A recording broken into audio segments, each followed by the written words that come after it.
ഹരേ Krishna. Back കേൾക്കുന്നുണ്ടല്ലോ അല്ലേ? അപ്പോൾ എല്ലാ ഭക്തജനങ്ങൾക്കും എൻ്റെ വിനീതമായ പ്രണാമം.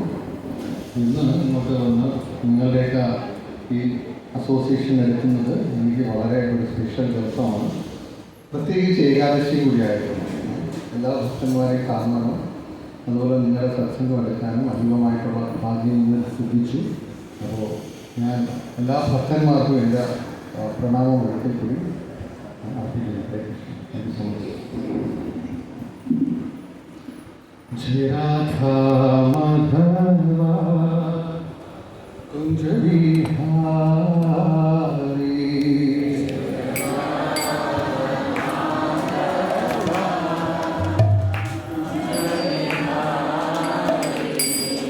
Jaya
Hare Rama, Hare Rama, Rama Rama, Hare Hare, Hare Krishna.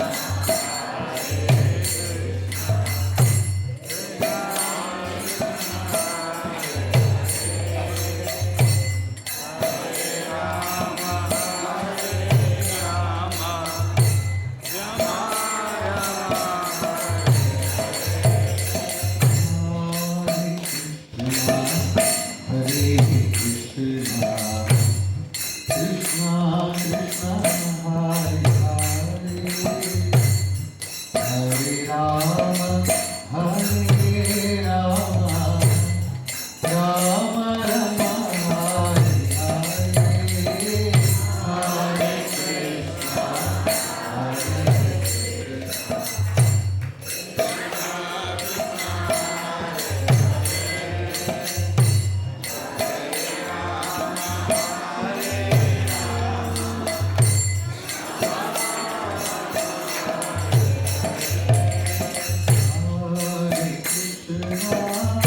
Hare Krishna, Krishna Krishna, Hare Hare, Hare Rama, Hare Rama, Rama Rama, Hare Hare, Hare Krishna, Hare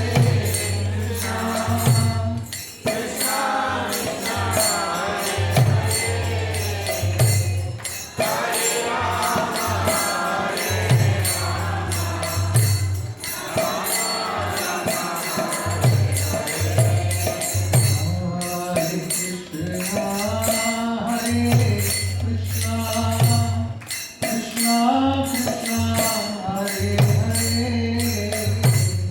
Hare Rama, Hare Rama, Rama Rama, Hare Hare. Hare Krishna, Hare Krishna,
Divine Grace A.C. Bhaktivedanta Swami Srila Prabhupada ki, ISKCON DBT Samstha Prakacharya Srila Prabhupada ki, Jagat Guru Srila Prabhupada ki, Jiva Vishnupada Paramahamsa Brahmacharya Stotra Sri Divine Grace Bhakti Siddhanta Saraswati Goswami Prabhupada Maharaj ki, Anant Kuri Vaishnava Sangha ki, Shri Shri Gauranga ki, Shri Shri Jaina Lodi Surgurami Surashan ki, Shri Shri Krishna Baladam ki, Shri Padmanabha Swami ki, Srila Prabhupada ki, Anant Kuri Vaishnava ki,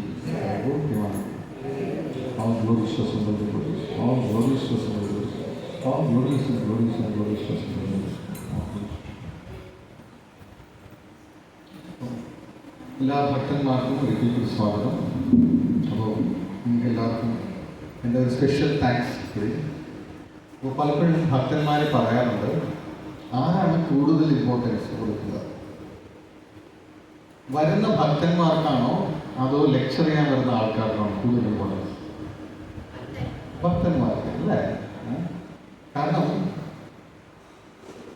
lecture ചെയ്യാൻ ആരും ഇല്ലെങ്കിൽ, പലപ്പോഴും ഹരിപാർഷ പ്രഭു പറയാറുണ്ട്, lecture ചെയ്യാൻ ആരും ഇല്ലെങ്കിൽ വേറൊരു lecture ഒരാൾ തന്നെ ഇരിക്കും. പക്ഷെ ഭക്തന്മാരില്ലെങ്കിലോ പ്രോഗ്രാമെ ക്യാൻസൽ ആവും. അപ്പം നിങ്ങളാണ് ശരിക്കും കൂടുതൽ, നിങ്ങൾക്കാണ് കൂടുതൽ ഇമ്പോർട്ടൻസ്. ഇപ്പം ഞാനിവിടെ വന്നിരിക്കുന്നത് നിങ്ങളെല്ലാവരെയും കുറച്ച് നേരത്തേക്ക് നിങ്ങൾ സെർവ് ചെയ്യാൻ വേണ്ടിയാണ് വന്നിരിക്കുന്നത്.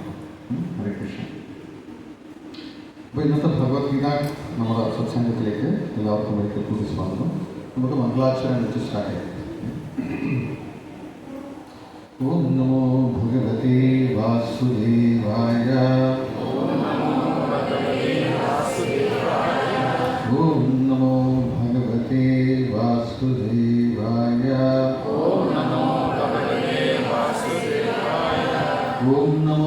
ഭഗവതേ വാസുദേവായ. ഓം അജ്ഞാനതിമിരന്ധസ്യ ജ്ഞാനാഞ്ജനശലാക്കയ ചക്ഷുരുന്മിലിതം യേന തസ്മൈ ശ്രീഗുരവേ നമഃ.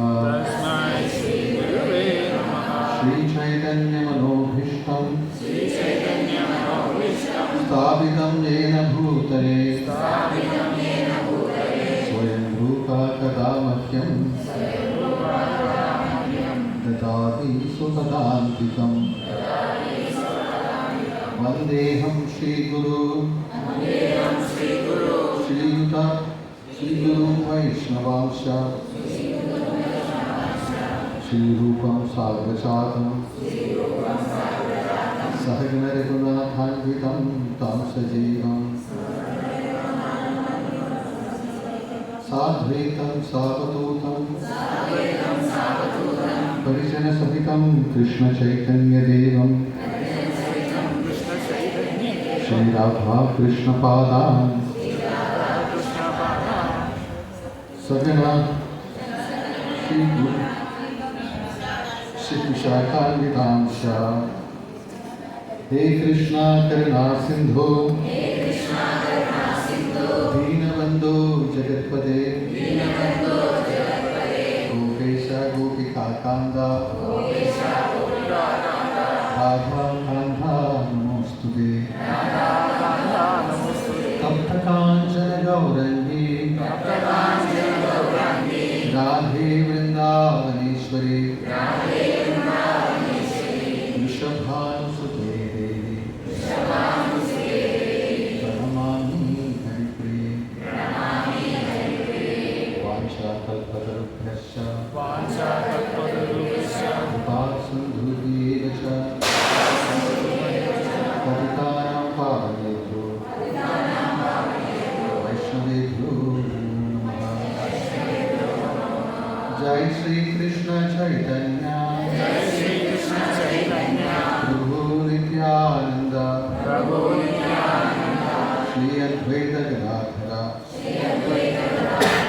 श्रीवासादि गौर भक्तवृंद. हरे कृष्णा कृष्णा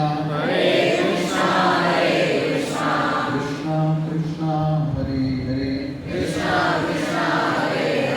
हरे राम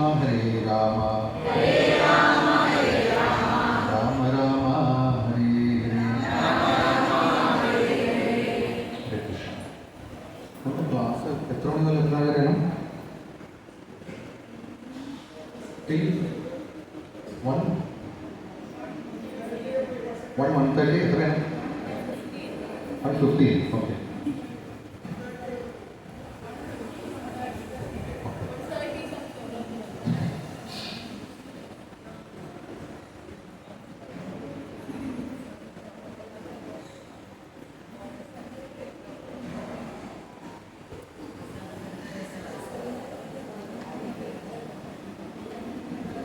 നമുക്കെല്ലാവർക്കും ഈ ക്ലാസ്സിനേക്കാൾ കൂടുതൽ സെപ്പറേഷൻ ഉള്ള ഒരു സാധനമുണ്ട് അല്ലേ?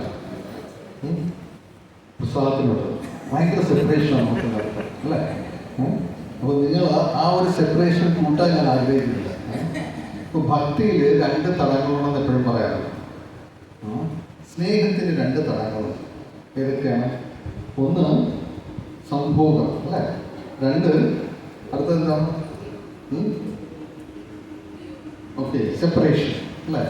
അപ്പോൾ ഇതിൽ ഏറ്റവും ഇൻറ്റൻസ് ആയിട്ടുള്ള ഏതാണ്? സെപ്പറേഷനാണ്. അപ്പോൾ അത് ഞാൻ കൂട്ടാൻ ആഗ്രഹിക്കുന്നില്ല. അതുകൊണ്ട് നിങ്ങൾ ആരെങ്കിലും ആദ്യമായിട്ട് കോട്ടവ എഴുതുന്നുണ്ടെങ്കിൽ അപ്പോൾ ഞാൻ ക്ലാസ് നടത്താം.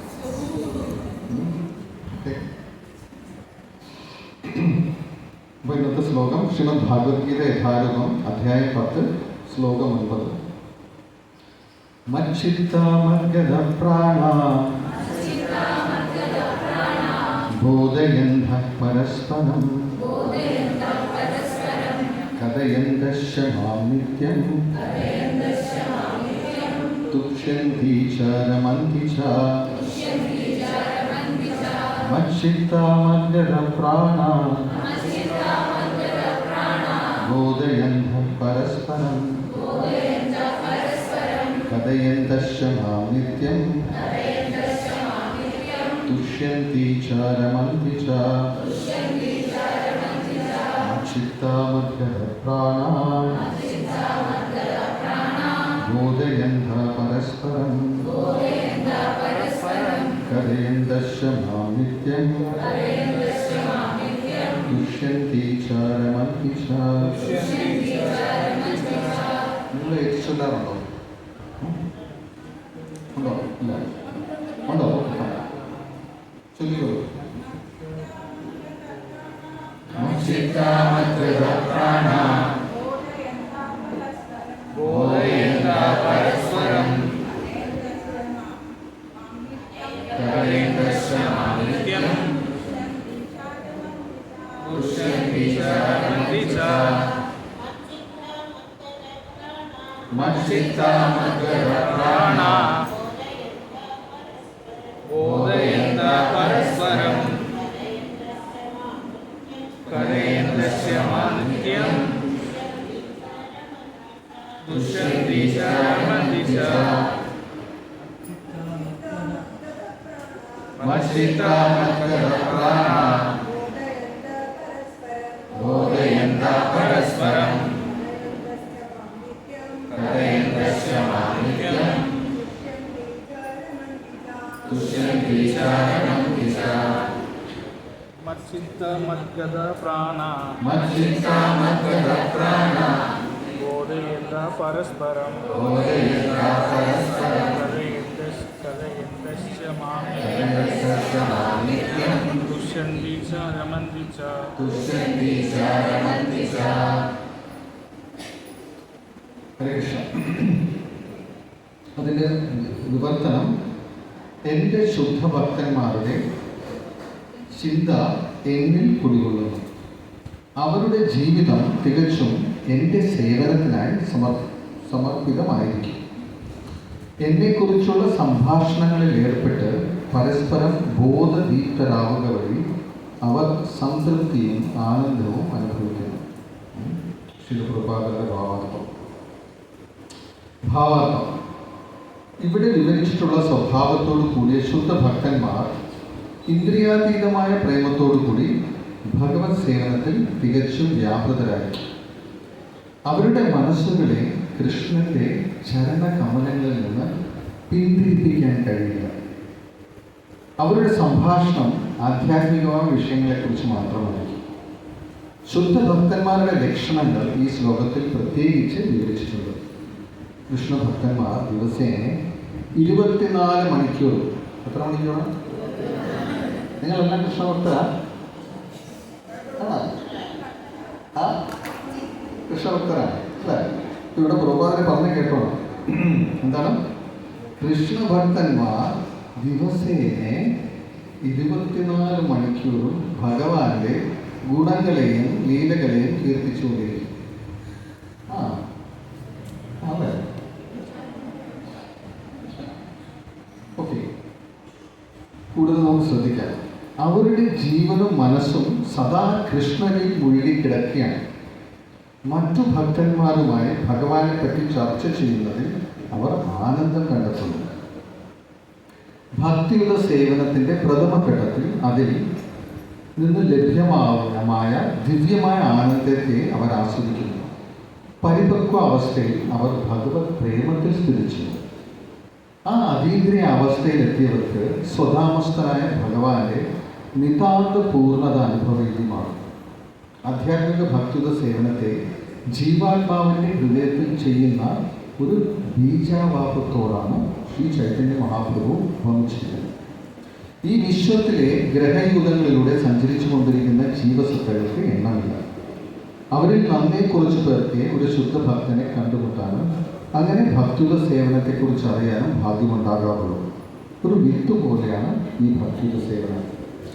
ജീവസത്തയുടെ ഹൃദയത്തിൽ ഈ ബീജം നട്ടുകഴിഞ്ഞ ശേഷം ആ ജീവാത്മാവ് ഹരേ കൃഷ്ണ കൃഷ്ണ കൃഷ്ണ ഹരേ ഹരേ ഹരേ രാമ രാമ രാമ ഹരേ ഹരേ എന്ന മന്ത്രോച്ചാരണം ചെയ്തുകൊണ്ട് കേട്ടുകൊണ്ടിരുന്നാൽ ആ വിത്ത് മുളച്ചു വരും.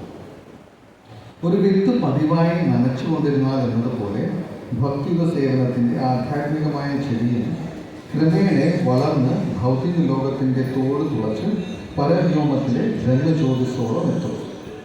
ആ പരവ്യോമത്തിലും അത് വളർന്ന് ഗോലോക വൃന്ദാവനം എന്ന പേരുള്ള കൃഷ്ണൻ്റെ സർവോത്കൃഷ്ടമായ ലോകത്തോളം ഉയരുന്നു. അവസാനം അത് കൃഷ്ണൻ്റെ പാതാരബിന്ദങ്ങളെ ആശ്രയിച്ച് വിശ്രമിക്കുകയും ചെയ്യും. ഈ വിധത്തിൽ ഒരു വൃക്ഷത്തിന് ക്രമേണ പൂക്കളും കായകളും ഉണ്ടാകുന്നത് പോലെ ഭക്തിയുടെ സേവനമാകുന്ന ലതയും പൂക്കുകയും കായ്ക്കുകയും ചെയ്യുന്നു. അപ്പോഴും ശ്രവണ കീർത്തനങ്ങളാലുള്ള ജലസേചനം തുടർന്ന് പോരണം. ചൈതന്യ ചരിതാമൃതത്തിൽ ഈ ലതയെക്കുറിച്ച് വിവരിച്ചിരിക്കുന്നു. മധ്യലീല അധ്യായം 19. ഭക്തിയുടെ സേവനമാകുന്ന ഈ ലത ഭഗവത് ചരണങ്ങളിൽ എത്തിച്ചേരുമ്പോൾ ഭക്തൻ ഭഗവത് പ്രേമത്തിൽ ലയിക്കുമെന്നും പിന്നീട് അയാൾക്ക് മത്സ്യത്തിന് വെള്ളം കൂടാതെ ജീവിക്കാൻ കഴിയാത്തതുപോലെ ഭഗവത് സന്നിധിയിൽ നിന്ന് അകന്ന് ജീവിക്കാനാവില്ലെന്നുമാണ് അതിൽ പറയുന്നത്. ഈ നിലയിൽ ഭക്തന് പരമപ്രഭുവുമായുള്ള സമ്പർക്കത്താൽ ആധ്യാത്മിക ഗുണവിശേഷങ്ങളെല്ലാം കൈവരണം. ഭാഗവതം മുഴുവനും ഭഗവാനും ഭക്തന്മാരും തമ്മിലുള്ള ബന്ധത്തിൻ്റെ വിവരണങ്ങളാണ്. അതിനാൽ തന്നെ ശ്രീമദ് ഭാഗവതം ഭക്തന്മാർക്ക് അത്രയും പ്രിയങ്കരമാണ്. ഇത് ഭാഗവതത്തിൽ തന്നെ പറഞ്ഞിട്ടുണ്ട്. ശ്രീമദ് ഭാഗവതം പുരാണമവനം യത് വൈഷ്ണവാനാം ദിനം. ഭൗതിക കർമ്മങ്ങളെക്കുറിച്ചോ സാമ്പത്തിക ഉന്നതിയെക്കുറിച്ചോ ഇന്ദ്രിയ സുഖാനുഭോഗങ്ങളെക്കുറിച്ചോ മുക്തിയെപ്പറ്റി തന്നെയോ ധർമ്മം അർത്ഥം കാമമോക്ഷം അല്ല അതിൽ പ്രതിപാദിക്കുന്നത്. ഭഗവാന്റെയും ഭക്തന്മാരുടെയും ആധ്യാത്മിക സ്വഭാവത്തെ പൂർണ്ണമായി വിശദീകരിക്കുന്ന ഒരൊറ്റ ഗ്രന്ഥമേ ഉള്ളൂ. അതാണ് ശ്രീമദ് ഭാഗവതം. അതുകൊണ്ട് കൃഷ്ണാബോധത്തിൽ ഭഗവത് സാക്ഷാത്കാരം നേടിയവർ അത്തരം ഉത്കൃഷ്ട ഗ്രന്ഥത്തിൻ്റെ ശ്രവണത്തിൽ ആനന്ദം കൊള്ളുന്നു. ഇത് കേൾക്കുക. യുവമിഥുനങ്ങൾക്ക് അന്യോന്യ സമ്പർക്കത്താൽ അനുഭൂതമാകാറുള്ളത് പോലെ ഒരാനന്ദം. മച്ചിത്ത മദ്ഗത പ്രാണ ബോധയന്ത പരസ്പരം കഥയന്തശ്ച മാമിത്യം തുക്ഷന്തി ച കലന്തി ച. എൻ്റെ ശുദ്ധഭക്തന്മാരുടെ ചിന്ത എന്നിൽ കുടികൊള്ളുന്നു. അവരുടെ ജീവിതം തികച്ചും എൻ്റെ സേവനത്തിനായി സമർപ്പിതമായിരിക്കും. എന്നെക്കുറിച്ചുള്ള സംഭാഷണങ്ങളിൽ ഏർപ്പെട്ട് പരസ്പരം ബോധദീപ്തരാവുക വഴി അവർ സംതൃപ്തിയും ആനന്ദവും അനുഭവിക്കുക.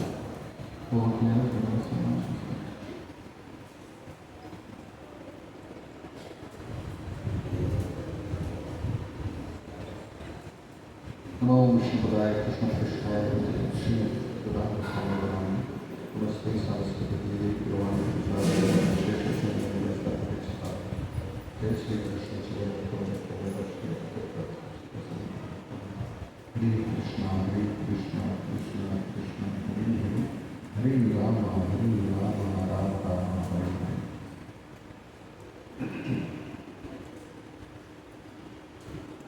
നമ്മൾ ഇംഗ്ലീഷ് ട്രാൻസ്ലേഷനും അതുപോലെ മലയാളം ട്രാൻസ്ലേഷനും വരുമ്പോൾ വളരെ ചെറിയ വ്യത്യാസങ്ങൾ വരുന്നുണ്ട്. പക്ഷെ അതൊരു ഇമ്പോർട്ടൻ്റ് വ്യത്യാസമാണ്. അപ്പോൾ ഞാൻ ആ ഇംഗ്ലീഷ് ട്രാൻസ്ലേഷൻ നിങ്ങളൊന്ന് വായിച്ച് കേൾപ്പിക്കാം.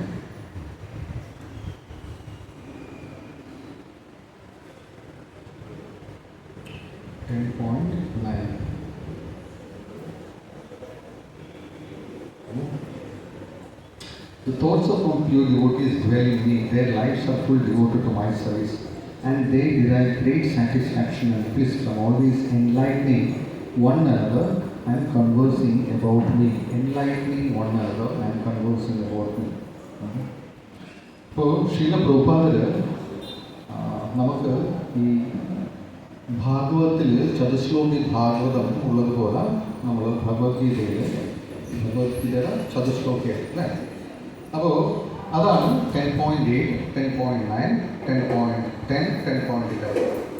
ഓർത്തിരിക്കാൻ എളുപ്പമാണ് അല്ലേ? 108 എന്തായാലും നമ്മൾ ഓർത്തിരിക്കും അല്ലേ? സോ 10.8 അതിനെ സ്റ്റാർട്ട് ചെയ്തു. അപ്പോൾ നമ്മൾ ശ്രീമദ് ഭഗവത്ഗീതയിൽ നോക്കിക്കഴിഞ്ഞാൽ അർജുനൻ എപ്പോഴും സംശയം ചോദിച്ചുകൊണ്ടിരിക്കും അല്ലേ? ഭഗവാൻ ഒരു എക്സ്പ്ലനേഷൻ കൊടുക്കും, ഉടനെ അർജുനൻ ചോദിച്ചിട്ട് ഭഗവാൻ കൃഷ്ണ വെയിറ്റ്, ഈ പറഞ്ഞത് എനിക്ക് മനസ്സിലായില്ല, അതൊന്നുകൂടി എക്സ്പ്ലെയിൻ ചെയ്യണം. ഭഗവാൻ പറയും ശരി, അടുത്ത ചാപ്റ്റർ പിടിച്ചോ. ഭഗവാൻ സംശയം ചോദിച്ചില്ലായിരുന്നെങ്കിലോ 18 അധ്യായം ആവശ്യമില്ലായിരുന്നു. 2ാമത്തെ അധ്യായത്തിൽ തന്നെ നമുക്ക് കൺക്ലൂഡ് ചെയ്യാം. അർജുനൻ പറഞ്ഞു കൃഷ്ണ അണ്ടർസ്റ്റുഡ്, മതി, നമുക്കിനി ഫൈറ്റിംഗ് തുടങ്ങാം.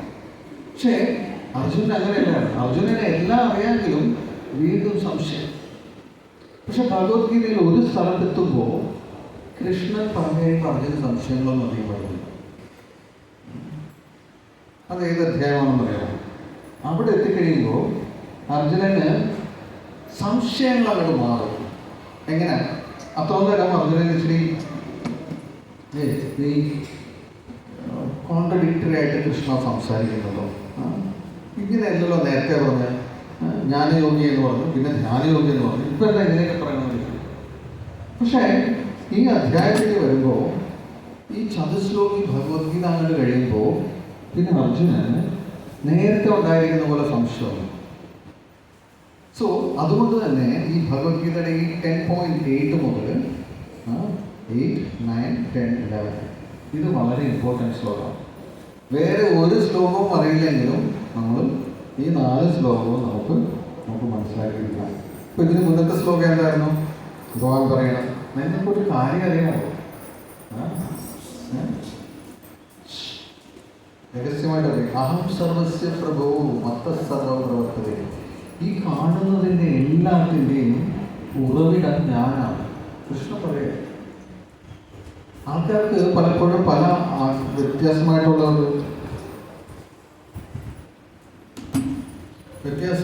ആൾക്കാർക്ക് ചില വിചാരങ്ങളൊക്കെയാണ്. പക്ഷേ അതിന് വളരെ ക്ലിയറായിട്ട് കൃഷ്ണൻ പറഞ്ഞു കൊടുക്കുകയാണ്. നീ വിചാരിക്കും എൻ്റെ മഹാവിഷ്ണു രൂപത്തിനായിരിക്കും അല്ലേ, അല്ലെങ്കിൽ എൻ്റെ വേറെ ഏതെങ്കിലും രൂപത്തിനായിരിക്കും ഇമ്പോർട്ടൻസ്. അർജുന അല്ല, ഞാൻ മത്തഹ, ഞാനാണ്. പലതരം അന്യത്, വേറെ ഒരു സത്യമില്ല. ഇത് നീ അറിഞ്ഞു കഴിഞ്ഞാൽ ഇത് മത്വ ഭജന്തി മാം ബുധാ ഭാവസമന്വിത. ഭാവസമന്വിത. ഇപ്പം നമുക്ക് ആരെങ്കിലും നിങ്ങൾക്ക് ഒരു ആമസോണിൽ നിന്ന് ഗിഫ്റ്റ് അയച്ചു കൊണ്ടിരിക്കുക. നിങ്ങളുടെ ബർത്ത്ഡേ ആണ്. എന്നാ നിങ്ങളുടെ ബർത്ത്ഡേ? വരുന്നുണ്ടോ? കഴിഞ്ഞോ? അപ്പോൾ ഒരു പാഴ്സലിൽ ബർത്ത്ഡേ ഗിഫ്റ്റ് ആമസോൺ പറയും. പക്ഷെ അതിൽ സെൻഡറിൻ്റെ പേരില്ല. നിങ്ങൾ വന്ന ഗിഫ്റ്റ് എടുക്കുമ്പോൾ നിങ്ങൾ ഡെലിവറി ചെയ്ത ആളിന് താങ്ക്സ് പറയുമോ, അതോ നിങ്ങളുടെ ഉള്ളിൽ ഒരു ആഗ്രഹമുണ്ട് എല്ലാം തന്ന ഈ അയച്ച വ്യക്തിനെ ഒന്ന് താങ്ക്സ് പറയണമെന്ന് ആഗ്രഹം ഉണ്ടാകും? പക്ഷെ പൊതുവെ നമ്മളെല്ലാവരും എന്താ ചെയ്യണം? കൊണ്ടുവന്ന ആളിനോട് നമ്മളൊരു താങ്ക്സ് പറയും അല്ലേ? പക്ഷെ അയാൾ എന്താ ചെയ്തത്? അയാൾ ഡെലിവറി ചെയ്തത്. സെൻഡർ ആരാ? സെൻഡർ നമുക്ക് അറിയില്ല, നമ്മൾ ശ്രദ്ധിക്കാറില്ല. ബട്ട് ആക്ച്വലി നമുക്ക് നൽകുന്നതിൻ്റെ എല്ലാം പരമമായ ഉറവിടം ശരിക്കും ഭഗവാനാണ്. നമ്മളത് പലപ്പോഴും മറന്നു പോകാറുണ്ട്. എന്ത് നമുക്ക് ജീവിതത്തിൽ ലഭിക്കുന്നുവോ അതിൻ്റെ എല്ലാം പരമമായ സ്രോതസ് ഭഗവാനാണ്. അപ്പം നല്ലത് വന്നാൽ ഭഗവാൻ, ചീത്ത വന്നാലോ അത് ഇയാളെ കാരണക്കാരൻ അല്ലേ? അതും ഭഗവാനാണ് അല്ലേ? ജീവിതത്തിൽ നന്മ നമുക്ക് കിട്ടിയ അതും ഭഗവാനാണ്. നമുക്ക് എന്തെങ്കിലും മോശം വന്നാലോ അതിന് കാരണക്കാരൻ ഭഗവാൻ. നമ്മൾ തന്നെയാണ് കാരണക്കാരൻ. സർവകാരണ കാരണം ആരാ? അതിൻ്റെ അർത്ഥം എന്താ?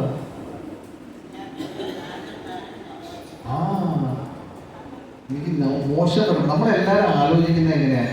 മോശം വന്നു കഴിഞ്ഞാൽ ആർക്ക് ആ മോശം കൊടുക്കാമെന്നോ അല്ലേ? നിങ്ങളൊരു പ്രോഗ്രാം അറേഞ്ച് ചെയ്തു, പക്ഷെ ആരും വന്നില്ല. നിങ്ങൾ കൊണ്ട് പറയും ഞാൻ വിളിച്ചു പക്ഷെ അവരാരും വന്നില്ല എന്ന് പറയും അല്ലേ? മോശം സംഭവിച്ചു കഴിഞ്ഞാൽ നിങ്ങൾ അക്സെപ്റ്റ് ചെയ്യുമോ? നല്ലത് സംഭവിക്കുകയാണെങ്കിലോ ഞാൻ 10 പേരെ വിളിച്ചു 10 പേര് വന്നു എന്ന് പറയും.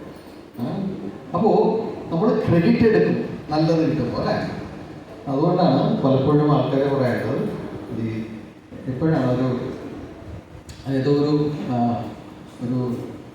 എന്തോ ഒരു ആക്സിഡൻറ്റ് നടന്ന സമയത്ത് അമേരിക്കൻ പ്രസിഡന്റ് അദ്ദേഹം ഈ ആക്സിഡൻറ്റിനെ പറ്റി വിശദമായിട്ട് പഠിച്ചു. ആരാണ് ഇതിൻ്റെ കാരണക്കാരൻ? അപ്പോൾ ഈ പഠിച്ചു കഴിഞ്ഞപ്പോൾ ഇദ്ദേഹം അതിനുശേഷം പുറത്തേക്ക് വന്നിട്ട് അദ്ദേഹം പറഞ്ഞു, അദ്ദേഹം പത്രക്കാരൊക്കെ ചോദിച്ചു ആരാണ് ഇതിന് കാരണക്കാരൻ? അപ്പോൾ അമേരിക്കൻ പ്രസിഡന്റ്, അദ്ദേഹത്തിൻ്റെ പേര് ഞാൻ ഓർക്കുന്നില്ല, അദ്ദേഹം പറയാണ് success has many fathers, failure is an orphan. അതിൻ്റെ അർത്ഥം എന്താണ്? വിജയം ഉണ്ടാക്കിയാൽ എടുക്കാൻ ഇഷ്ടംപോലെ ആൾക്കാരുണ്ട്, പക്ഷെ ഫാദേഴ്സ് എന്നാ പറഞ്ഞത്. അതിൻ്റെ അർത്ഥം എന്താ? ഒരാൾക്ക് ഒന്നിൽ കൂടുതൽ അച്ഛനുണ്ടാക്കിയാൽ എന്തായാലും അർത്ഥം അല്ലേ?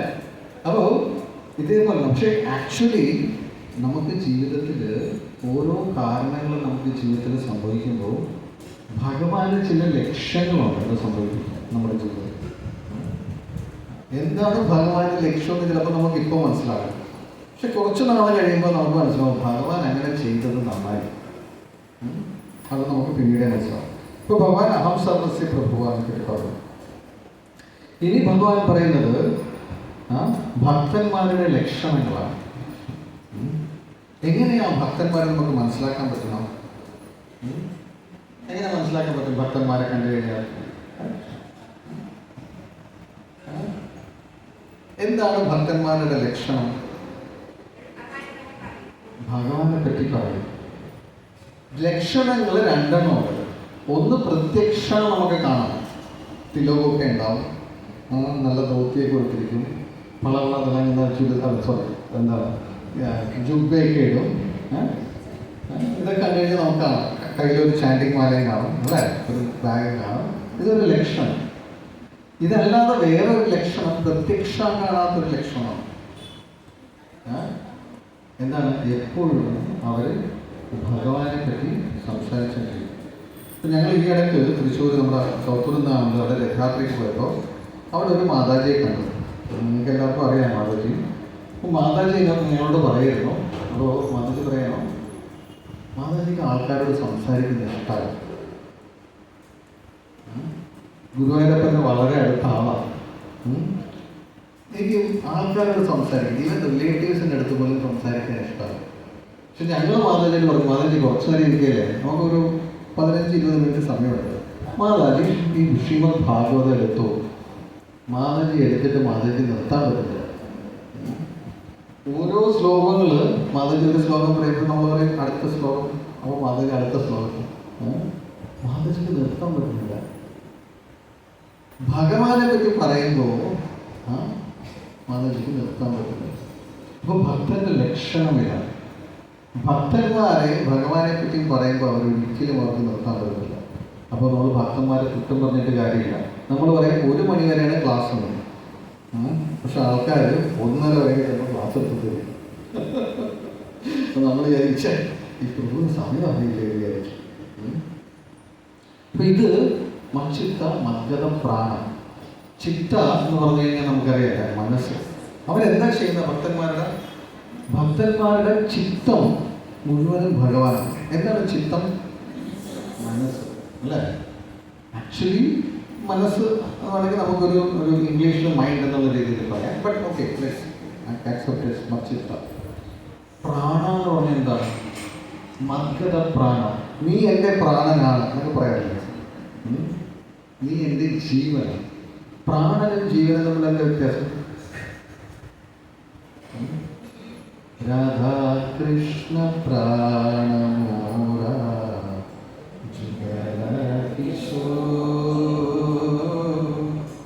പ്രാണനും പ്രാണൻ തന്നെയാണോ ജീവൻ? ആണോ?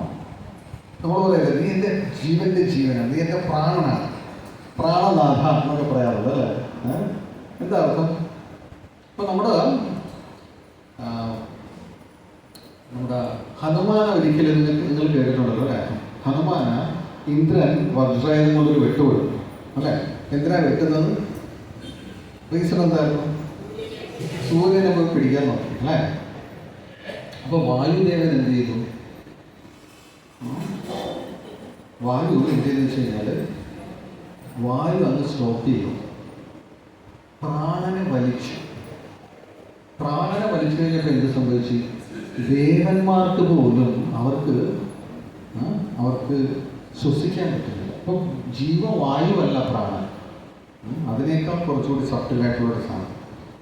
പ്രാണൻ പോയി കഴിഞ്ഞാൽ നമ്മുടെ ശരീരത്തിൽ പല പ്രാണനുണ്ട്.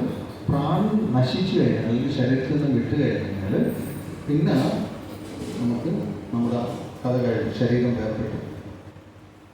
അപ്പോൾ ദേവന്മാരെല്ലാം കൂടി ബ്രഹ്മാവിനെ എടുക്കുന്നിട്ട് പറയും, എന്ത് പറ്റി, എനിക്ക് ശ്വസിക്കാൻ പറ്റുന്നില്ല, ഞങ്ങൾ ചോക്ടായി. അപ്പോൾ അദ്ദേഹം പറയും, ഇതിൻ്റെ കാരണക്കാരൻ ആരാണ്? വായുദേവൻ.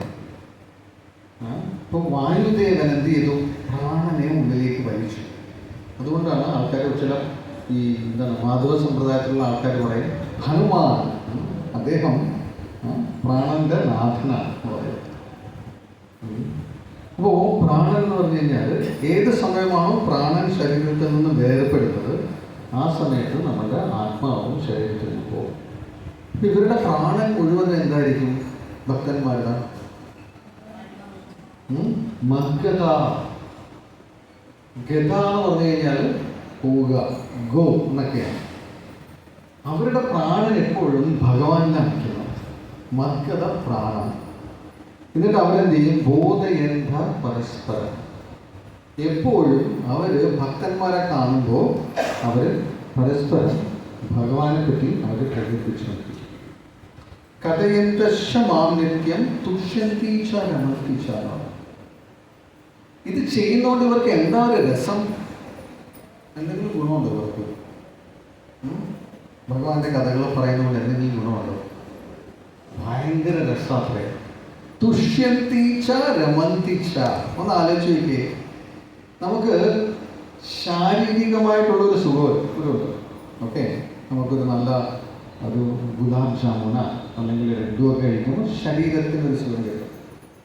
അല്ലെങ്കിൽ നമ്മുടെ ഇന്ദ്രിയങ്ങൾ കൊണ്ടുള്ള ഒരു സുഖം. അതിനും അപ്പുറത്ത് നമുക്ക് മാനസികമായിട്ടുള്ള ചില സുഖങ്ങളുണ്ട്.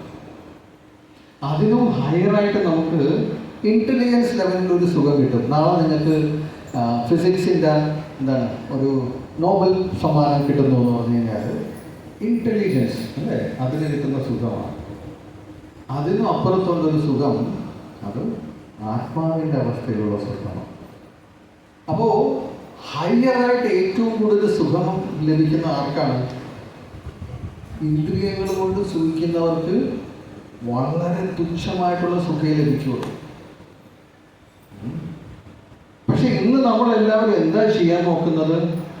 സുഖം എന്ന് പറഞ്ഞു കഴിഞ്ഞാൽ നമ്മൾ ഇക്വേറ്റ് ചെയ്യുന്നത് എന്താണ്? ഇന്ദ്രിയ സുഖം. ഇതാണ് സുഖമെന്ന് നമ്മൾ വിശ്വസിച്ചുകൊണ്ടിരിക്കുക, അല്ലെങ്കിൽ നമ്മളെ പഠിപ്പിച്ചുകൊണ്ടിരിക്കുകയാണ് ഓരോ അഡ്വർടൈസ്മെന്റ് വഴി അല്ലേ? ഇൻഡൽജ് യുവർ സെൻസസ് എന്ന് പറയുന്നത് അല്ലേ? നിങ്ങൾ നിങ്ങളുടെ ഓരോ ഇന്ദ്രിയവും നിങ്ങൾ സെൻസ് എൻജോയ്മെന്റിന് വേണ്ടി വിനിയോഗിക്കുക എന്നുള്ളതാണ്. കാരണം അവർക്ക് ഹയർ സുഖങ്ങളെ പറ്റി അറിയില്ല.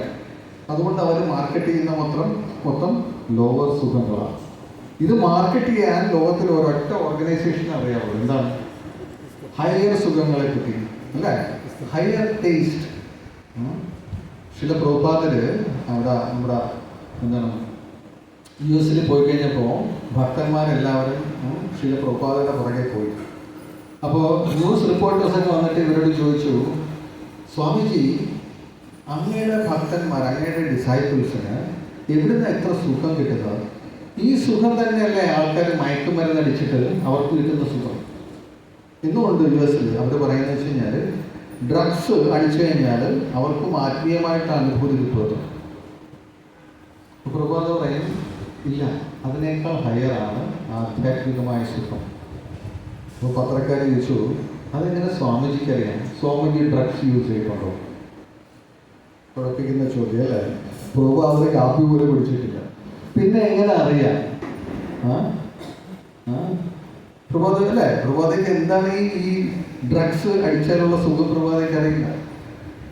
അപ്പം പിന്നെ പ്രഭാതയ്ക്ക് ഇങ്ങനെ കൺവിൻസിംഗ് ആയിട്ട് പറയാൻ പറ്റുമോ ഈ സുഖത്തിനേക്കാൾ ഹയറാണ് ഐതിഹ്യം? പ്രഭാതർ പറഞ്ഞു, എൻ്റെ ശിഷ്യന്മാർ ഇരിപ്പുണ്ട്, ഇവരെല്ലാവരും ഡ്രഗ് അഡിക്ട്സ് ആയിരിപ്പുണ്ട്. എല്ലാവരും ഇതേപോലുള്ള മയക്കുമരുന്നിന് അടിമപ്പെട്ടവരായിരുന്നു. പക്ഷേ ഇന്ന് ഈ ഹരേ കൃഷ്ണ പ്രസ്ഥാനത്തിൽ വരികയും ഭഗവാന്റെ ഭക്തിയുത സേവനം ചെയ്യുകയും നാമോച്ചാരണം നടത്തുകയും ചെയ്തു കഴിഞ്ഞപ്പോൾ എന്തു പറ്റി? ഇവര് ആ സുഖത്തിനെ പരിത്യജിച്ചു, എന്നിട്ട് ഭക്തിയുത സേവനമാകുന്ന സുഖം എടുത്തു. അപ്പൊ ഏതാ ഹയർ? എപ്പോഴും നമ്മുടെ ജീവിതത്തിൽ എപ്പോഴും എന്താ എടുക്കുന്ന? ഹയർ സുഖങ്ങളെ നമ്മൾ അന്വേഷിക്കുക അല്ലേ? ചെറുപ്പത്തിൽ നമുക്ക് ഒരു ചെറിയൊരു കാർ തന്നു കഴിഞ്ഞാൽ നമുക്ക് രസമായിരുന്നു. നിങ്ങൾക്ക് 25 വയസ്സാകുമ്പോഴും ആ സെയിം കാർ തന്നു കഴിഞ്ഞാൽ നിങ്ങൾക്ക് ഇഷ്ടപ്പെടുമോ? ഇല്ല, നിങ്ങൾക്ക് ഹയർ സുഖം വേണം. അപ്പോൾ സുഖം നമ്മൾ കൂടുതൽ സുഖങ്ങൾ നമ്മൾ നോക്കിപ്പോകും. നമുക്ക് കൂടുതൽ സുഖങ്ങൾ വേണം.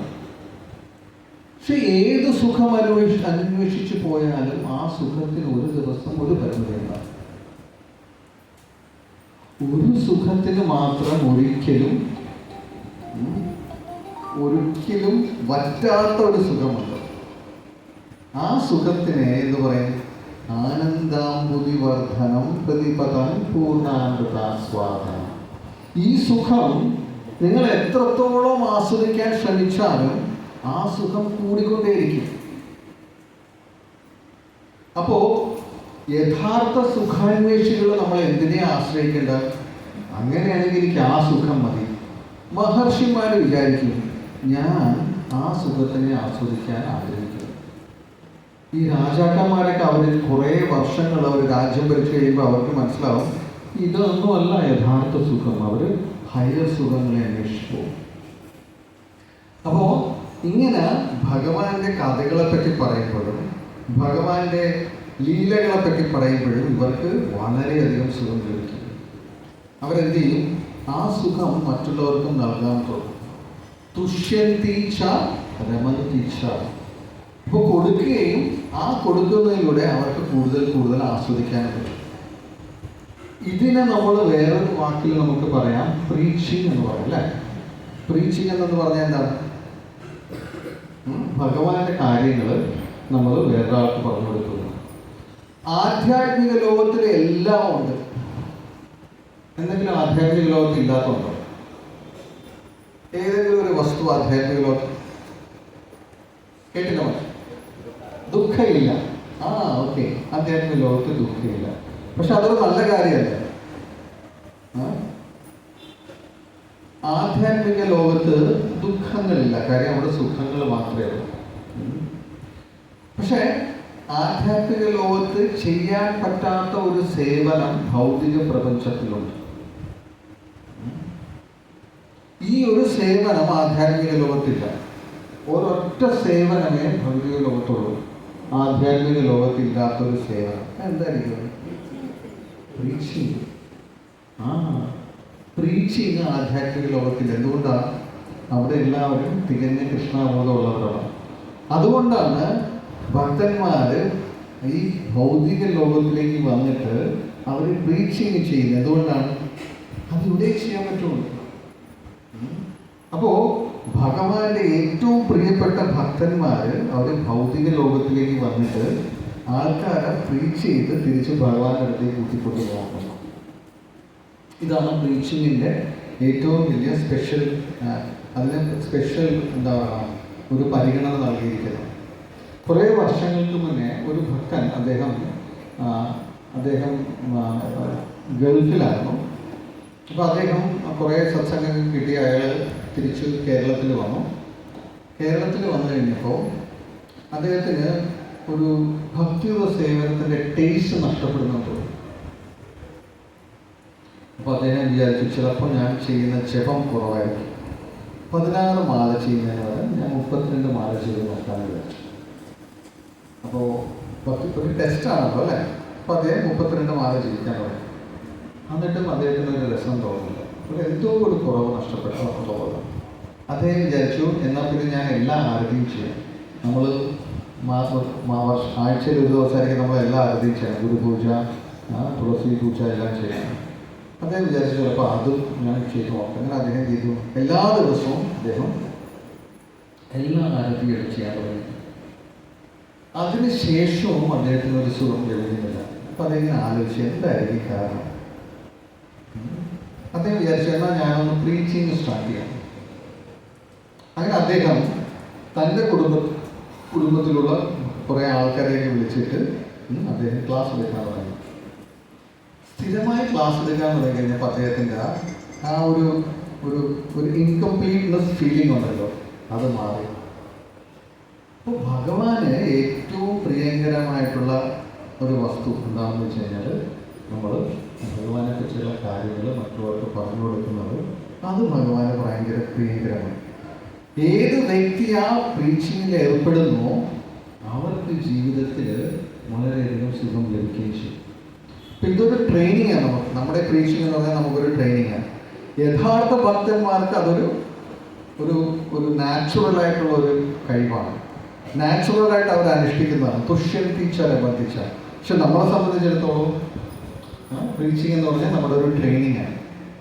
കാരണം ഏത് സർവീസ് ചെയ്താലും നമുക്ക് അതിൽ കളത്രം ചെയ്യാൻ പറ്റും. ഇപ്പോൾ സമയമില്ല, ഭഗവാനെ കുക്ക് ചെയ്യണം, എന്ത് ചെയ്യും നമുക്ക് ഇച്ചിരി കളറൊക്കെ കാണിക്കാൻ പറ്റും അല്ലേ. ഇനി സമയമില്ല, നാളെ ജപിക്കണം, എന്ത് ചെയ്യും അല്ലേ. നമുക്ക് അതിലും കളറിനെ കാണിക്കാൻ പറ്റും. പ്രീച്ചിങ്ങിലും കളറിനെ കാണിക്കാൻ പറ്റുമോ? അവിടെ 10 പേര് അവിടെ ഇരിക്കണം. പ്രഭു ഈ ക്ലാസ്സിൽ ഇങ്ങനെ പറഞ്ഞാൽ അതെങ്ങനെ ചെയ്യാം അല്ലേ. നമുക്ക് കളറിനെ കാണിക്കാൻ പറ്റത്തില്ല. അപ്പം പ്രീച്ചിങ് ചെയ്യുന്ന സമയത്ത് നമുക്ക് എന്താണോ ആചാര്യന്മാർ പറഞ്ഞു തന്നത്, എന്താണോ ഭഗവത്ഗീതയിലും ശ്രീമദ് ഭാഗവത്തിലുള്ള അത് മാത്രമേ നമുക്ക് സംസാരിക്കാൻ പറ്റൂ.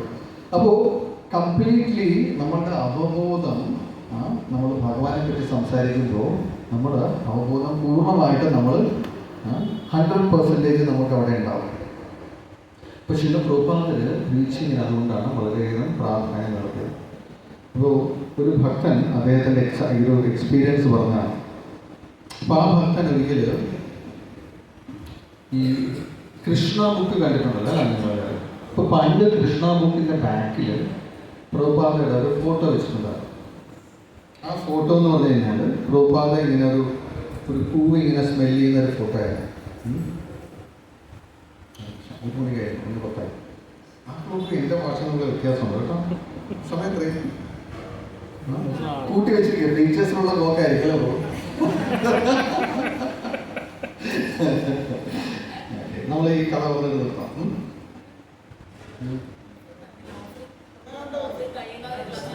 സമയമുണ്ടല്ലേ? ഓക്കെ. അപ്പോൾ എല്ലാ ഭക്തജനങ്ങളുടെയും ശ്രദ്ധയ്ക്ക് ഭഗവാനുള്ള നൈവേദ്യം വന്നിട്ടില്ല.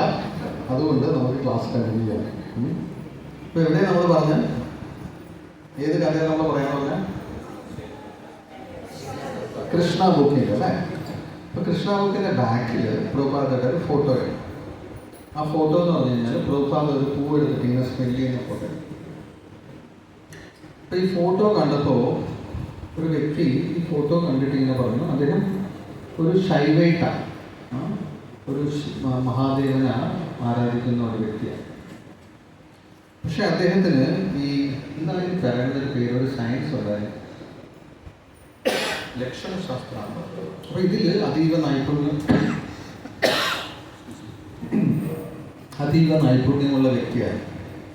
അപ്പം അദ്ദേഹം ഈ ഫോട്ടോ നോക്കിയിട്ട് പറഞ്ഞു, ഓ ഈ ഫോട്ടോ സ്പെഷ്യലാണ്. ഈ വ്യക്തി വളരെ സ്പെഷ്യലാണ്. എന്താ സ്പെഷ്യലാണെന്ന് പറയുന്നത്?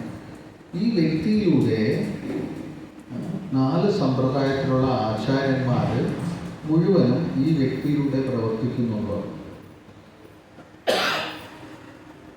അപ്പോൾ ഈ ഭക്തൻ ചോദിച്ചു,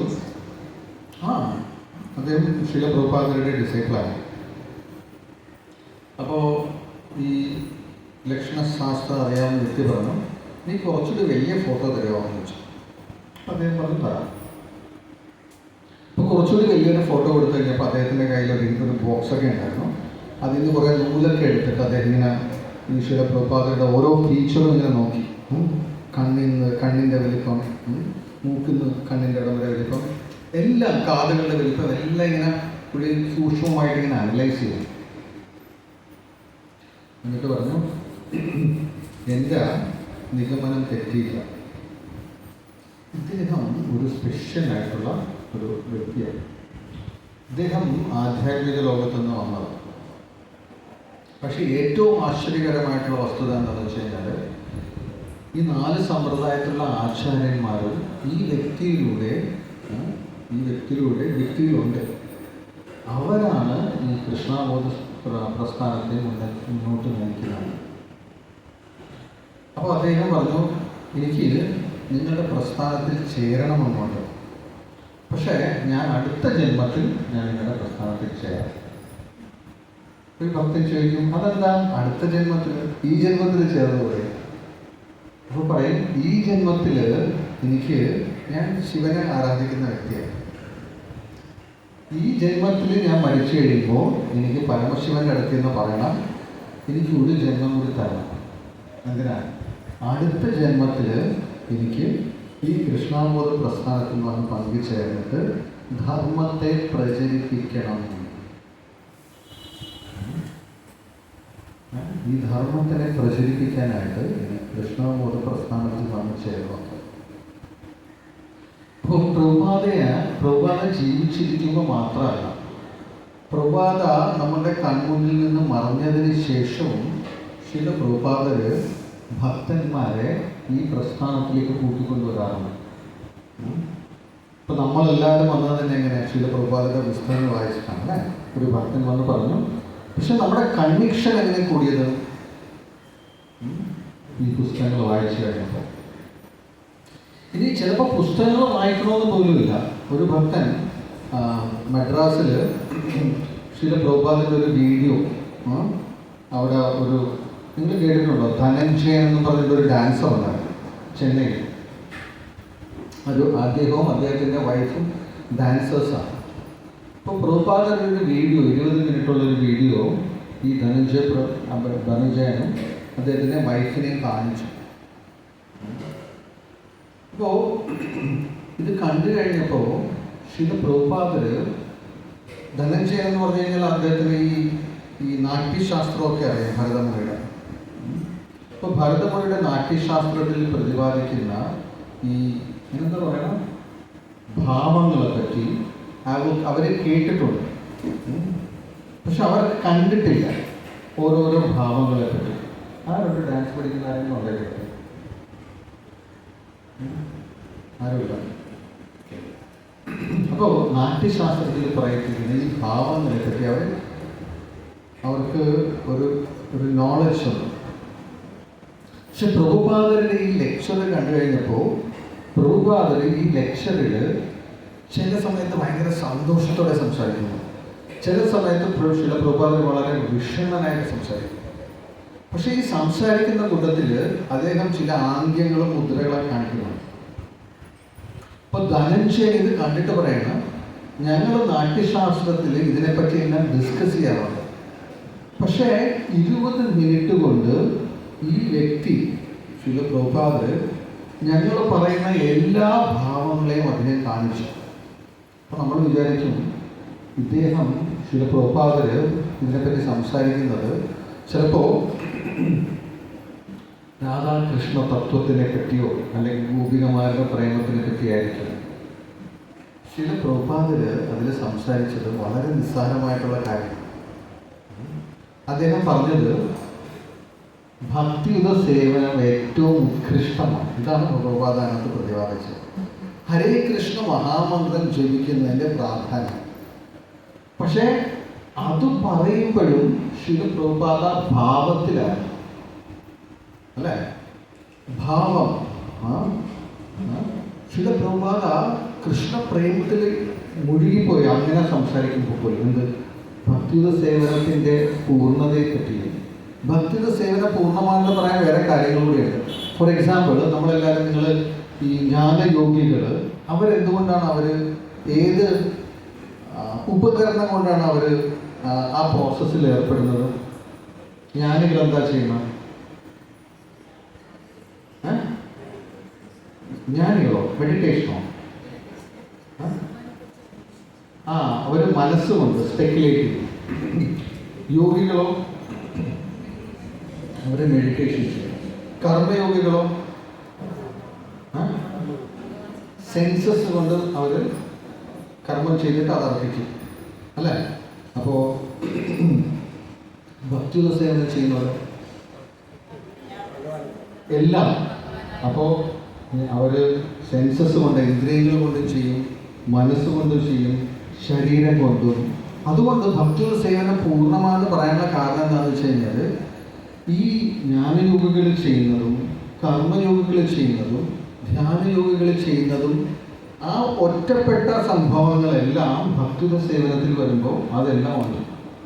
അതുകൊണ്ടാണ് ഭക്തിയുത സേവനം പൂർണ്ണമാണെന്ന് നമ്മൾ പറയുന്നത്. കാരണം നമ്മൾ ഭഗവത്ഗീത പഠിക്കുമ്പോൾ വി ആർ യൂസിങ് ഇൻ്റലിജൻസ്, അല്ലേ? നമ്മൾ ഭക്തിയുത സേവനം ഓരോ കാര്യങ്ങൾ ചെയ്യുമ്പോഴും we are using our senses, അല്ലേ? അപ്പോൾ ഈ ഓരോ ഉപകരണങ്ങളെ നമ്മൾ യൂസ് ചെയ്യുന്നതുകൊണ്ട് ഭക്തിയുത സേവനം ഇസ് കംപ്ലീറ്റ്. അപ്പോൾ പ്രഭുപാദയുടെ ആ ഒരു എക്സാമ്പിളിൽ, ആ ധനഞ്ജയൻ പ്രഭുവിൻ്റെയും അല്ലെങ്കിൽ ആ ഡാൻസറിൻ്റെ ആ എക്സാമ്പിളിൽ ശ്രീ പ്രഭുപാദർ ഇവർ ഉദ്ദേശിച്ച എല്ലാ കാര്യങ്ങളെ പറ്റിയും പ്രതിപാദിച്ചു. അപ്പോൾ ഈ ഭക്തൻ പറഞ്ഞു, ഇവർ ഡാൻസേഴ്സാണല്ലോ, അദ്ദേഹത്തിന് ബ്രഹ്മസംഹിതയിലെ ഒരു ശ്ലോകം പറഞ്ഞു കൊടുത്തു. അതാണ് കഥാഗാനം നാട്യം ഗമനം അതി വംശി ക്രിയാസക്തി, അല്ലേ? ആധ്യാത്മിക ലോകത്ത് എന്താണ്?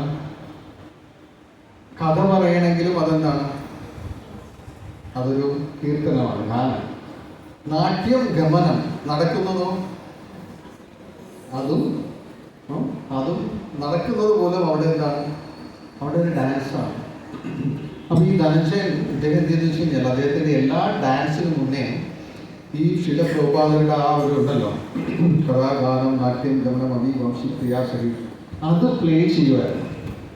അപ്പോൾ ഒന്ന് ആലോചിക്കുക, ഏതെല്ലാം വ്യക്തികളെ ഭക്തിയുത സേവനത്തിലേക്ക് ശില പ്രഭുപാദർ അട്രാക്ട് ചെയ്തു. ഇനി അത് മാത്രമല്ല, ഇന്ന് പ്രഭുപാദ് നമ്മുടെ ഒപ്പം അദ്ദേഹത്തിൻ്റെ പൂർണ്ണമായിട്ടുള്ള ഭൗതിക ശരീരത്തിൽ ഇല്ലെങ്കിൽ പോലും എത്രയോ സ്ഥലങ്ങളിൽ ശീല പ്രഭുപാദരുടെ ആഗ്രഹം അനുസരിച്ചിട്ട് നമ്മൾ രഥയാത്ര നടത്തിക്കൊണ്ടിരിക്കുന്നു, അല്ലേ? എത്രയോ സ്ഥലങ്ങളിൽ പ്രഭുപാദർക്ക് ഏറ്റവും ഇഷ്ടപ്പെട്ട ജഗന്നാഥന് ഇന്നിപ്പോൾ ലോകമെമ്പാടും അറിയുന്നു. അപ്പോൾ ഭക്തന്മാരെ നമുക്ക് മനസ്സിലാക്കാനായിട്ട് നമുക്ക് ഏറ്റവും ഉതകുന്ന ഒരു ശ്ലോകം ഇതാണ്. അതാണ് മച്ചിത്ത മദ്ഗത പ്രാണ ബോധയന്ത പരസ്പരം കഥയന്തശ മാനിത്യം ദുഷ്യന്തി ച രമന്തി ച. അപ്പം ഇതിലൂടെ നമുക്ക് ഭക്തന്മാരെ മനസ്സിലാക്കാൻ പറ്റും. ഹരേ കൃഷ്ണ. ഞാൻ 5 മിനിറ്റ് കൂടുതൽ എടുത്തു. സ്റ്റേജ് ആർക്കെങ്കിലും എന്തെങ്കിലും സംശയം ഉണ്ടെങ്കിൽ ചോദിക്കാം. അത്രയും കാര്യം 5 മിനിറ്റ് കൂടിയാണ്. ഓക്കെ 5 മിനിറ്റ് കൊണ്ട് പ്രഭു തന്നിട്ടുണ്ട്. നിങ്ങൾക്ക് ആർക്കെങ്കിലും സംശയമുണ്ടോ? ഇല്ലെങ്കിൽ നമ്മൾ 5 മിനിറ്റ് കൂടി നമുക്ക് ക്ലാസ് എടുക്കാം.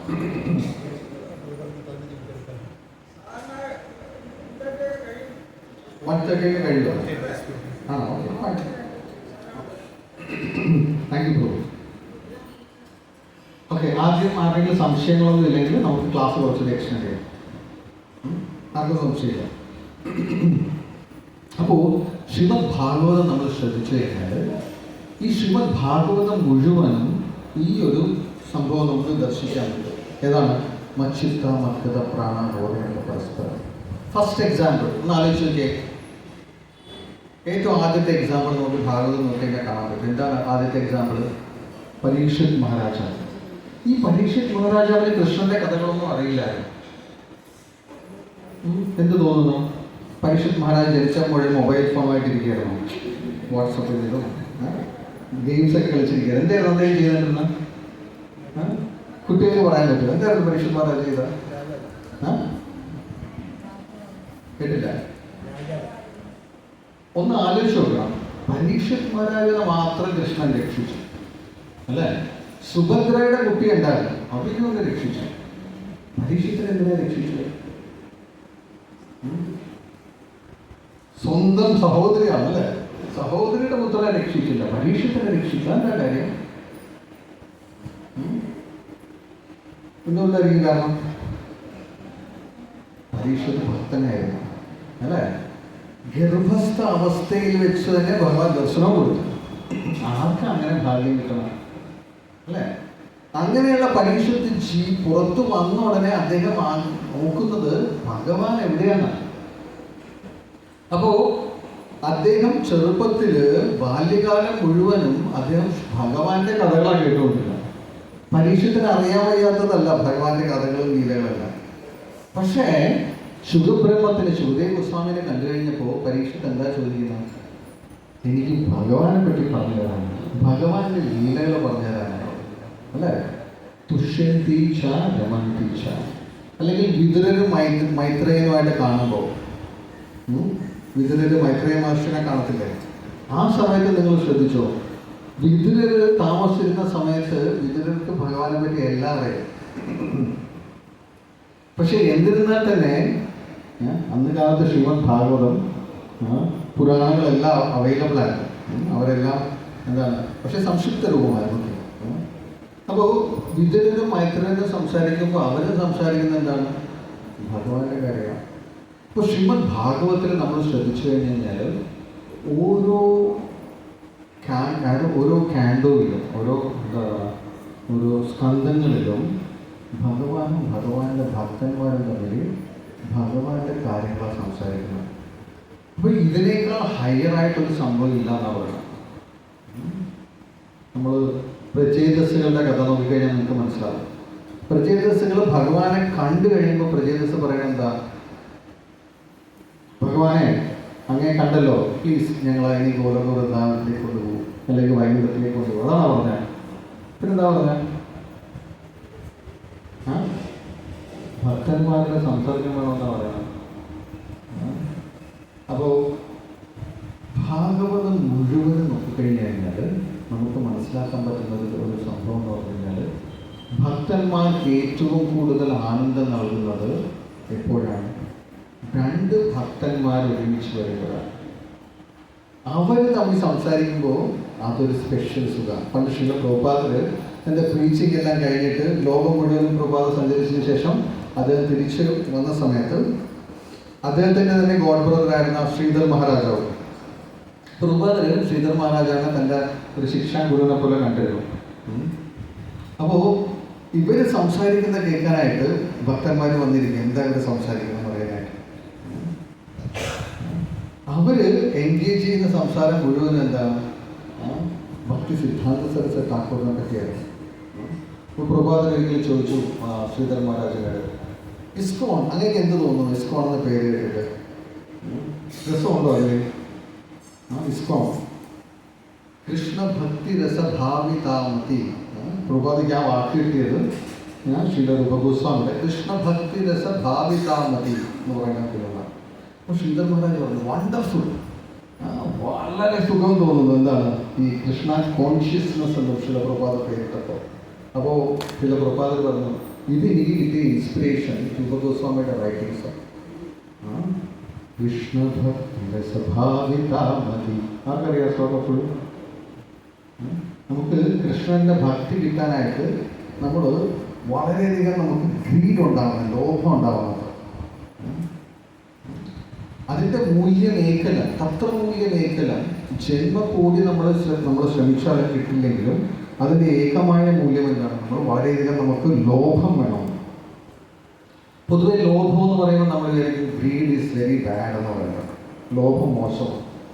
പക്ഷേ ഭക്തിയുടെ സേവനത്തിന് വേണമെങ്കിലോ നമുക്ക് വളരെയധികം ലോഭം വേണമെന്ന് പറയുന്നത്. പിന്നെ ഒരിക്കലും ശ്രീധർ മഹാരാജൻ പോയിട്ട് പ്രഭുപാദയുടെ വേറൊരു ഡിസൈപ്പിളാണ്, ഭക്തി സിദ്ധാന്ത സരസ്വതി ഠാക്കൂറിൻ്റെ വേറൊരു സീനിയർ ഡിസൈപ്പിളാണ് അകിഞ്ചന കൃഷ്ണദാസ് ബാബാജി മഹാരാജ്. അപ്പോൾ അകിഞ്ചന കൃഷ്ണദാസ് ബാബാജി മഹാരാജിൻ്റെ സ്പെഷ്യാലിറ്റി എന്ന് പറഞ്ഞു കഴിഞ്ഞാൽ അദ്ദേഹത്തിന് ഭഗവാന്റെ നാമത്തിൽ ഭയങ്കര നിഷ്ഠയാണ്. നിങ്ങൾക്ക് എത്ര പേർക്ക് ഈ നാമത്തിൽ നിഷ്ഠയുണ്ട്? നിങ്ങൾക്ക് എല്ലാവർക്കും നാമം ജപിക്കാൻ ഇഷ്ടമാണോ? ഇഷ്ടമാണ്. എത്ര പേര് 16 മാല ജപിക്കുന്നു? എത്ര പേര് അതിനേക്കാൾ കൂടുതൽ ജപിക്കുന്നു? ഉണ്ട്. എത്ര പേര് 34 ജപിക്കുന്നുണ്ട്? ഇഷ്ടമെന്ന് പറഞ്ഞവരുടെ കയ്യൊന്നും ഞാൻ കാണുന്നില്ല. ഓക്കെ, ഒരു മാല ചെയ്യും. ഓക്കെ, അപ്പോൾ നമുക്ക് ഇഷ്ടം കൂടുതൽ വരുമ്പോൾ നമ്മൾ എന്ത് ചെയ്യും? നമ്മൾ കൂടുതൽ ചെയ്യും, അല്ലേ? 16 എന്ന് പറഞ്ഞിട്ട് പിന്നെ മാല വലിച്ചെറിയാറൊന്നുമില്ല, അല്ലേ? അപ്പോൾ അകിഞ്ചന പ്രഭു ഉണ്ടല്ലോ, ഇദ്ദേഹം രാത്രി പകലും ഇരുന്ന് ജപിക്കും. അദ്ദേഹത്തിന് ഉറങ്ങുന്നതിനേക്കാൾ കൂടുതൽ ഇഷ്ടമാണ് ഭഗവാന്റെ നാമം ജപിക്കാൻ. അപ്പോൾ ഈ അകിഞ്ചന മഹാരാജ് ബാബാജി, ഇദ്ദേഹം കൃഷ്ണദാസ് ബാബാജി, ഇദ്ദേഹത്തിന് വേറെ സേവനങ്ങളൊന്നും ചെയ്യാൻ ഇഷ്ടമല്ല. ആൾക്കാർ പറയും നമുക്ക് ബുക്ക് ഡിസ്ട്രിബ്യൂഷന് പോവാം, പ്രീച്ചിങ്ങിന് പോവാം. അദ്ദേഹത്തിന് അതൊന്നും ഇഷ്ടമല്ല. അദ്ദേഹം ഭഗവാന്റെ നാമങ്ങൾ ജപിക്കാൻ ഇഷ്ടം. അപ്പോൾ ബാക്കിയുള്ള ആൾക്കാരൊക്കെ ചെന്ന് ചില ഭക്തി സിദ്ധാന്ത സരസ്വതി ഠാക്കൂറിനോട് കംപ്ലയിൻറ്റ് ചെയ്യാം. ഈ ഒരു ഭക്തനുണ്ടല്ലോ, അദ്ദേഹത്തിനെ കൊണ്ട് വലിയ ഗുണമൊന്നുമില്ല. എന്താ കാര്യം? ഇത് ഒന്നിനും കൊള്ളില്ല, നാമം ജപിക്കാൻ മാത്രമേ കൊള്ളുള്ളൂ. അപ്പോൾ മഹാരാജ് പറഞ്ഞു, ഭക്തി സിദ്ധാന്ത സരസ്വതി ഠാക്കൂർ പറഞ്ഞു, നിങ്ങളൊന്ന് ട്രൈ ചെയ്ത് നോക്കൂ. അകിഞ്ചന കൃഷ്ണദാസ് ബാബാജി പോലെ നിങ്ങൾ ഒന്ന് ട്രൈ ചെയ്തു. അപ്പോൾ ചില ബ്രഹ്മചാരികൾ പറഞ്ഞു, കൊള്ളാം, സിമ്പിളല്ലേ, എന്താണ് സർവീസിനൊന്നും പോകണ്ട, നമുക്ക് എന്ത് ചെയ്താൽ മതി, ഇതിൽ ജപിച്ചാൽ മതി. 2 ദിവസം കഴിഞ്ഞപ്പോൾ ബ്രഹ്മചാരികൾ വന്ന് ഭക്തി സിദ്ധാന്ത സരസ്വതി മഹാരാജ്, ഞങ്ങൾ ബുക്ക് ഡിസ്ട്രിബ്യൂഷന് പോയിക്കോളാം, അല്ലെങ്കിൽ പ്രീച്ചിങ്ങിന് പോയിക്കോളാം. ഈ നിരന്തരമായിട്ട് ഭഗവാന്റെ നാമം ജപിക്കണമെങ്കിൽ നമ്മളുടെ ഹൃദയവും പരിപൂർണമായിട്ട് ശുദ്ധമായി. അങ്ങനെ ശുദ്ധമായിരിക്കുമ്പോൾ, പക്ഷെ മനസ്സും ഹൃദയവും ശുദ്ധമാണെങ്കിൽ എന്ത് ചെയ്യണം? നമ്മുടെ പ്രവർത്തനങ്ങളും ശുദ്ധമായി. അപ്പോൾ പ്രവർത്തനങ്ങളും പൂർണ്ണമായിട്ട് ശുദ്ധമാണെങ്കിൽ നമ്മുടെ മനസ്സും ഹൃദയവും ശുദ്ധമാവും. അങ്ങനെയുള്ളവർക്ക് നിരന്തരം ഭഗവാന്റെ നാമം ജപിക്കാൻ പറ്റും. ഇപ്പം ശ്രീല പ്രഭുപാദനെ പറഞ്ഞിട്ടുണ്ട്, നിങ്ങളുടെ ജീവിതത്തിൻ്റെ അവസാന കാലഘട്ടങ്ങളിൽ നിങ്ങൾ സേവനങ്ങളൊന്നും അനുഷ്ഠിക്കണം. നിങ്ങൾ എന്ത് ചെയ്യണം? നിങ്ങൾ കുത്തിയിരുന്ന് ഭഗവാന്റെ നാമം ജപിക്കണം. എന്തിനാ അങ്ങനെ പറഞ്ഞാൽ? നിങ്ങൾക്ക് ശരീരത്തിൽ ശക്തി ഇല്ലാത്തതുകൊണ്ടാണ്. അല്ല, അവസാന നിമിഷങ്ങളിൽ നമുക്ക് ഏറ്റവും കൂടുതൽ അട്രാക്ഷൻ ആരോട് തോന്നണം? ഭഗവാൻ നമുക്ക് നേരിട്ട് കാണാൻ പറ്റാത്തതുകൊണ്ട് ഭഗവാന്റെ നാമത്തിനോട് തോന്നാം. അപ്പോൾ അതുകൊണ്ടാണ് ചില പ്രഭാത പറഞ്ഞ ഏറ്റവും അവസാനത്തെ സമയത്ത് നിങ്ങൾ അതെല്ലാം സ്റ്റോപ്പ് ചെയ്തിട്ട് നിങ്ങൾ പൂർണ്ണമായിട്ട് നിങ്ങൾ ഭഗവാന്റെ നാമത്തിനെ ആശ്രയിക്കണം എന്നാണ് ചില പ്രഭാത പറഞ്ഞത്. അപ്പോൾ ശ്രീ ചൈതന്യ മഹാപ്രഭു പോലും പലപ്പോഴും അദ്ദേഹത്തിൻ്റെ ആ ലാസ്റ്റുള്ള കുറേ വർഷങ്ങളില്ല, 16 വർഷം, അപ്പോൾ ആ വർഷങ്ങളിൽ അദ്ദേഹം വളരെ ഒരു സ്പെഷ്യലായിട്ടുള്ള ഭക്തന്മാർ മാത്രമേ അദ്ദേഹത്തിൻ്റെ കൂട്ടത്തിലുണ്ടായിരുന്നു. അപ്പം വളരെ സീക്രട്ടീവായിട്ടുള്ള കാര്യങ്ങൾ മാത്രമേ സംസാരിക്കുള്ളൂ. ഭഗവാന്റെ വളരെ വളരെ സീക്രട്ടീവായിട്ടുള്ള കാര്യങ്ങൾ. അപ്പോൾ ശ്രീ ചൈതന്യ മഹാപ്രഭു ഒരിക്കൽ ചെന്ന് സ്വരൂപ് ദാമോദർ ഗോസ്വാമിയോട് പറയണം, ഈ ലോകത്തിലെ എല്ലാ ജീവജാലങ്ങൾക്കും പരമമായിട്ട് കിട്ടാവുന്ന കാരുണ്യം എന്താണെന്ന് ഞാൻ പറയട്ടെ എന്ന് സ്വരൂപ് ദാമോദർ ഗോസ്വാമി മഹാരാജനെ സ്വരൂപ ദാമോദർ ഗോസ്വാമി എടുത്തു എന്ന് പറഞ്ഞു. അപ്പോൾ സ്വരൂപ് ദാമോദർ ഗോസ്വാമി ആരാ ശരിക്കും? ആരാ? കേട്ടില്ല? ലളിത സായി സ്വയം അല്ലേ? ഇപ്പോൾ ലളിത സായിക്ക് അറിയാമായിരുന്ന സത്യങ്ങളൊന്നുമില്ല. അപ്പോൾ സ്വരൂപ് ദാമോദർ ഗോസ്വാമി പറഞ്ഞു, ഓക്കെ പറയൂ ടീച്ചറെ, മഹാപ്രഭു പറയുന്നു. ഹരേ കൃഷ്ണ മഹാമന്ത്ര ജപം മതി. അതെങ്ങനെ എത്ര സീക്രട്ട്? ആക്ച്വലി ഹരേ കൃഷ്ണ മഹാമന്ത്രം സീക്രട്ടാണ്. എപ്പോഴാണ് സീക്രട്ട് എന്നറിയാമോ?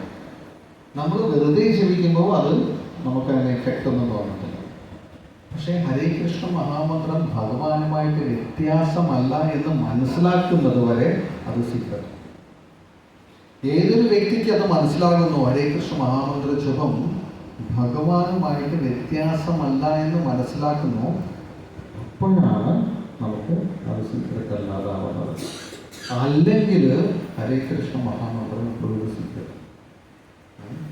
അപ്പോൾ നമ്മളും നമ്മുടെ ജീവിതത്തിൽ ആ ഒരു ട്രെയിനിങ് നമ്മൾ എപ്പോഴാണോ നമ്മൾ അതിനെപ്പറ്റി നമ്മൾ കേൾക്കുന്നത്, നമ്മൾ അതിന് വേണ്ടി ഒരു ഇൻട്രസ്റ്റ് എടുത്ത് നമ്മൾ അത് ഇൻക്രീസ് ചെയ്യാൻ നമ്മൾ ശ്രമിക്കണം. അപ്പോൾ എല്ലാ ഭക്തന്മാർക്കും എൻ്റെ ഒരിക്കൽ കൂടി നമസ്കാരം. ഇന്ന് ഇവിടെ വന്ന് നിങ്ങളുടെ അടുത്ത് ഭഗവാനെ പറ്റി കുറച്ച് വാക്കുകൾ സംസാരിക്കാനായിട്ട് ഗിരിരാജ് പ്രഭു അനുവാദം നൽകി, അതേപോലെ എല്ലാ ഭക്തന്മാരും അനുവാദം നൽകി. നിങ്ങൾ വളരെ എന്താ പറയുക, ഈ കേരളത്തിൽ വന്ന് ഈ ഒരു സൺഡേയിൽ നിങ്ങൾ നിങ്ങളുടെ സമയങ്ങളൊക്കെ മാറ്റി വെച്ചിട്ട് നിങ്ങൾ ഭഗവത് സേവനത്തിനായി അല്ലെങ്കിൽ പ്രഭുപാദിനെയും അല്ലെങ്കിൽ ആചാര്യന്മാരെയും സന്തോഷിപ്പിക്കാനായിട്ട് നിങ്ങളെല്ലാവരും എത്തിയ നിങ്ങൾക്കും ഒരു വളരെ special thanks. Hare Krishna. Thank you so much. Bhagavad Gita യഥാരൂപം കി, ശ്രീല പ്രഭുപാദ് കി, മഹാരാജ് കി. Okay, thank you so much. അപ്പോൾ ഇത്ര നേരം നിങ്ങൾ എന്നെ സഹിച്ച നിങ്ങൾക്ക് എല്ലാവർക്കും ഞാൻ സ്പെഷ്യൽ അപ്രീസിയേഷൻ നൽകുന്നു. ഹരേ കൃഷ്ണ.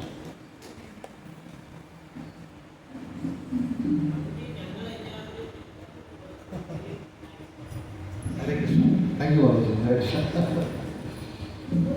അതെനിക്ക് മലയാളം നന്നായിട്ട് സംസാരിക്കാൻ പഠിച്ചു അല്ലേ? ആ അല്ല കേട്ടോ.